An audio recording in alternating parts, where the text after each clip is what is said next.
Ang bagong ultimate leading man ng bansa, isang kapamilya aktor. Ang mga detalye panoorin.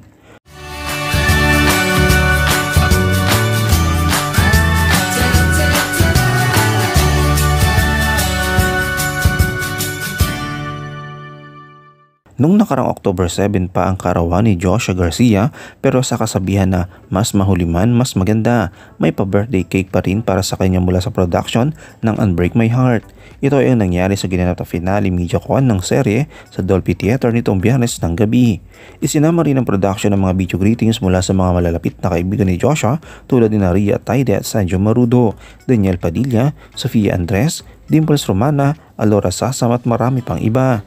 Sa pagbati ni Alora, natuklasan nila ang pangarap ni Joshua ay magpatayo ng isang building marahil bilang isang negosyo.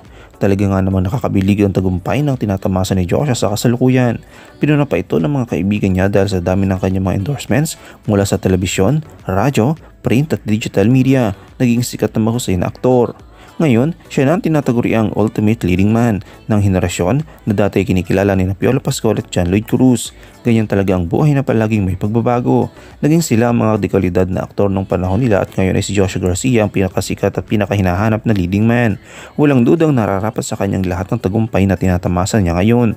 Hindi lang ito sa kadahilan ng gwapo si Joshua, magaling siyang aktor at mabuting anak pa. Ipinagmamalaki rin siya ng mga breadwinner ng kanyang pamilya.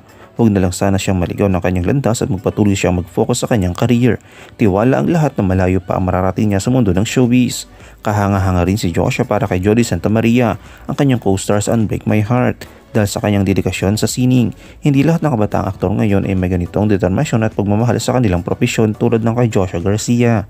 Isa pang dahilan kung bakit maganda ang mga eksena nila sa Unbreak My Heart ay magandang samahan nila sa trabaho. Walang kabiguan, walang pressure at magaan ang kanilang samahan kahit anong tiping sila sa Europe. Kaya tiyak na namimiss ng lahat sina Gabby at Joshua sa isa't isa ngayong malapit na matapos ang Unbreak My Heart. Gayon din ang kanilang ibang pangkasama sa serye tulad na Jody Santa Maria, Richard Yap, Sunshine Cruz, Yulo Valdez, Jeremiah Lisbo, Bianca De Vera, Romnex Sarmenta, Loris Guillen, Nikki Valdez at marami pang iba. Ano ang iyong komento kaugnay dito? Shoutout tayo kina Julie Sanlong Kupas, kay Perla Cruz at kay Karel Kung. I-comment mo lang ang inyong opinion sa comment section at huwag kalimutang i-like, i-follow, i-subscribe ang bcgram.net para sa mga latest happenings.